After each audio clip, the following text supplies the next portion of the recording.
Mike, smile on your face after a fantastic victory. It was, yeah. Do you know what, without being too picky about it, I thought in the first half we lacked a little bit of quality on the football. We certainly made up for it in the second half, obviously scoring 3 goals. That was one of the most positive things to come out of today. I thought we created a lot of chances, and I thought then when we did get the chances in the second half, we were clinical with that and thoroughly deserved all 3 points. Andrew, you came in on the back of 5 straight wins. Does that make it more disappointing the manner that you lost? I think so. Obviously, you haven't got a sort of a right to win football matches. You've got to, I guess, perform the levels that we've set ourselves. So I think we're disappointed with that.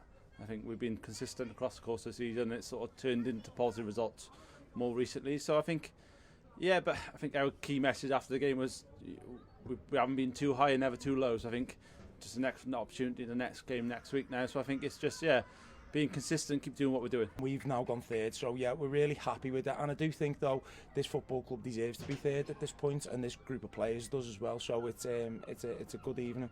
Does that put more pressure on you, though, going into the final few games? No, because I think it's very tight, isn't it? You know, so every single week we have to just make sure we do the right things, be consistent, give the lads the right information, prepare well, and then we just take, it's cliche, but we take one game at a time, and hopefully next week we can get another 3 points and see where that takes us. You're 6th at the moment, still harbouring hopes of that 3rd place? Yeah, I think the way the fixtures ran today before the game, you're thinking you win, you go 3rd. So Colwyn Bae have done that today, so it's so tight. It's so tight, and it's not much between the teams. So I think, yeah, that's our definite target.